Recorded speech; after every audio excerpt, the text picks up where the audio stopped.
think we need some more support from sort of like people who run the squads, and funding is like kind of a problem with families with ethnic backgrounds, because they've just recently moved to Australia and have to get on their feet, and they find it hard. Like if their children want to participate in things and they have to support them, they have some financial problems.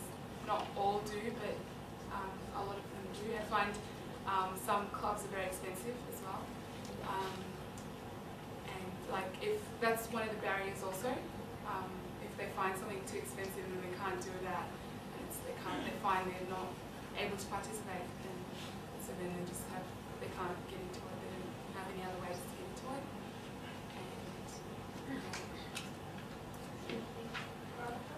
Yeah, well, recently we just entered a new competition for the night for the girls basketball team, and the games are mostly like really late, and most of the girls, their parents recently just moved here.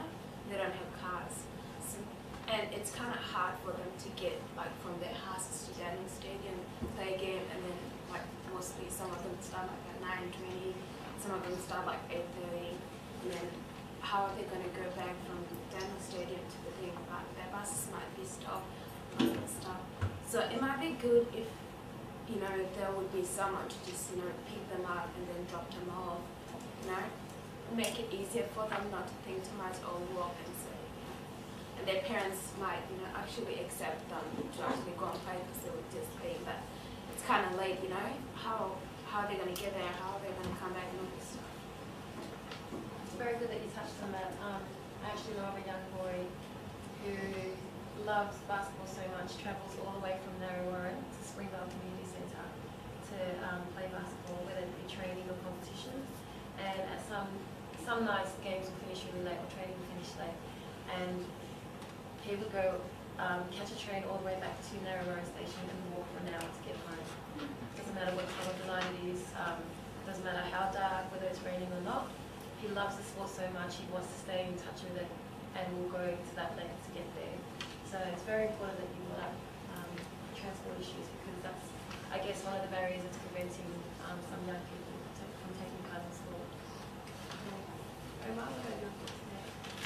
I was going to say what Jackson said about facilities, where the soccer, whereas there's not a lot like Australia, especially the club that we to these facilities are not the best. Pitches are like trenches, like the drought and stuff. So again, in that aspect, yeah, that would be the best way of getting these.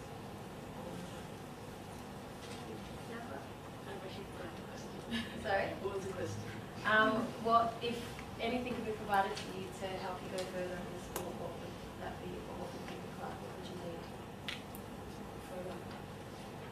Probably understanding of my circumstances and how it is for me, because it's different for each and every one of us, what we go through to try and play sport, and just that it's hard to kind of take part in it, because there's so many things that tie into it and make it difficult for people to get further or get just try and play hard. So, and facilities, transportation, like the thing we need to do and all that, registration forms, all that. It's much harder for us people, because it's not as easy as it is for other people. So that's probably why everything is a bit more difficult as it would be. And just on a finishing note before we get questions from everyone, 5 years from now, I just want to know, 5 years from now, with your sports, where do you see yourself at? At what level?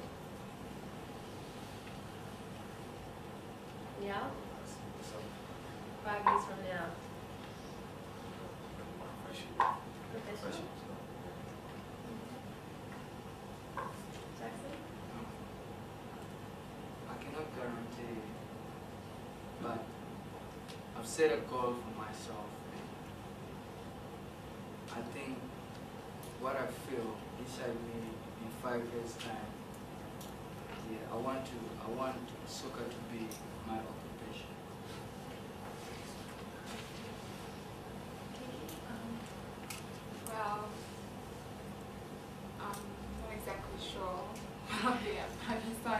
think I'd like to have some sort of link with sports career, but it's not my main goal. My main goal is to be a lawyer.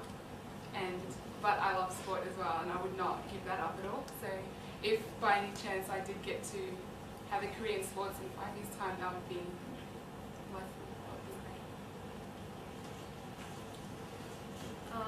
Well, I set a goal that, next year I would try out for Friday night basketball.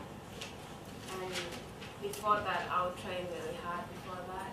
And yeah, and in 5 years' time, I might be playing professionally or, go to uni, study something else. But I would still be playing sport because I would never stop playing sport. I can't help myself. Monica actually has a goal to be part of the Victorian basketball team, so she's working very hard at that. We don't talk about it very much, but she's working very hard at that, and so is Nyakwa. So I think both of them together will be working hard between now and the beginning of next year to go to tryouts. For me, 5 years, I'm not playing professional, at least be in probably a managerial position or something at a club or something like that, where help the ones that are younger, if you did make it, help them out to make it, show them the road. That's 5 years. I'll probably just try and give it my all, give it my best to see how I go. And even if I don't make it as far as I would like to, I still want to have some sort of impact or some sort of activity as well. If anyone's got any questions? We just listened to talk about your parents and to Bashir too. It's interesting how I think there are a lot of similarities between my parents. My parents are European background, so when they came here, they had similar problem that your parents probably faced, not to the same degree, like language. They came for economic reasons. It was post-World War II Europe. So, do your parents see sport as not really essential? Like my parents, same emphasis when I was young, education, to give yourself a better life, to be accepted into Australian culture, and to give us a better future. It seems to me like economic reasons, maybe racial, and it's not really a huge emphasis from a parent's point of view. Yeah, definitely. The same with you? Yes, definitely. Like, parents have come here to better our lives, education, etc. Better homes, but sport is not sport is not one of the agendas. It's not a priority. So it's just this is there an extra that nobody really pays attention to. My dad's number one priority is education, but he actually is very supportive in me participating in sport. I found that's a bit surprising, but he actually encourages, because I play sport more, and tells my sister to get into it because she used to play tennis, and he wanted her to become a professional tennis player. And then she's just lost interest for tennis and she quit, and he was very upset. Even though he loves us to be working hard at school, he also wanted us to stay in sport as well. So I found that I get support from my parents.